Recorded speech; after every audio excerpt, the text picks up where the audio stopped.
I'm sorry. I am. Well, my lawyer is really nice. She'll email you.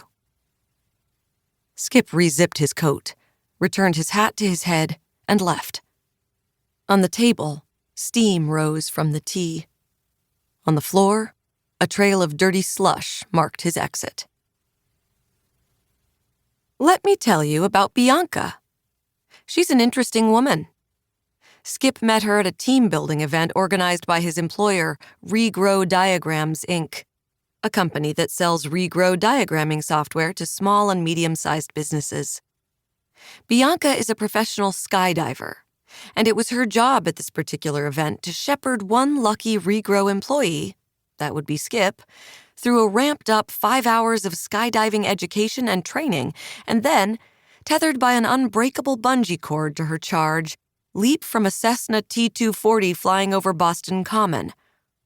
Who knew that the team built that day would be a small one, consisting of exactly 2 members?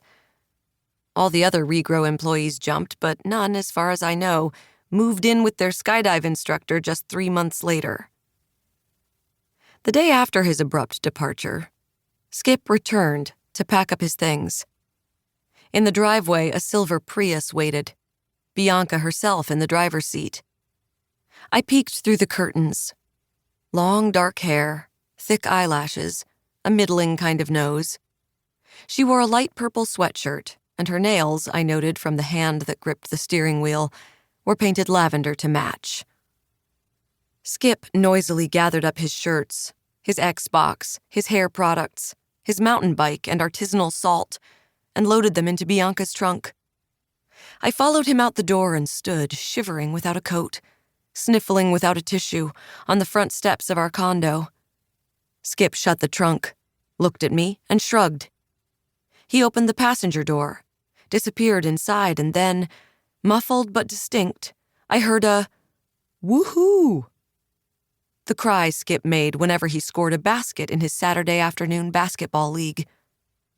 As I watched the departing rear of Bianca's car, with its Coexist bumper sticker and vanity license plate, Flyer Girl, I began to weep. I wept with rage and true sadness. My life, it seemed to me then, was located inside that car. My life speeding away from me, leaving me alone and unloved, bereft and abandoned. How to explain this tragic turn of events? How to tell my friends and colleagues? How to tell my parents? My parents adored Skip. After just 5 months of our dating, Mom had presented him with a Christmas stocking she'd sewn from felt and glittery trim.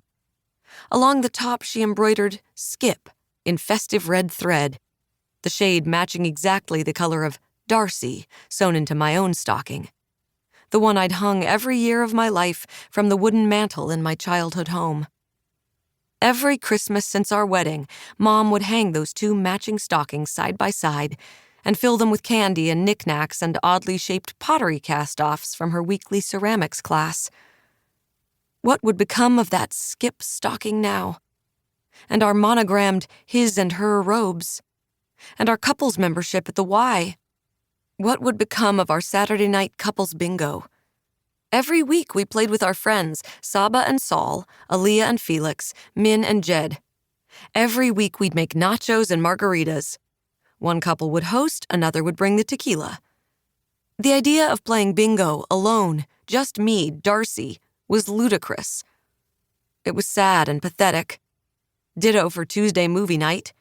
Ditto for Wednesday waltz lessons and Sunday morning crosswords and Monday evening cupcake bake. Skip and I did everything together. My friends were his friends. My activities were his activities. After Skip left, I wept all day and all night. I wept all Saturday and half of Sunday. When my vision wasn't completely obscured by weeping, I wrote Dear Skip emails that cataloged my pain and confusion, my remorse and undying love. I typed, deleted, and typed some more, but I never pressed send. Then on Sunday night, the phone rang. It was our friend Min. She'd heard the news from her husband, Jed, who'd met Skip for a beer near Fenway. "Oh, Darcy, I'm so sorry."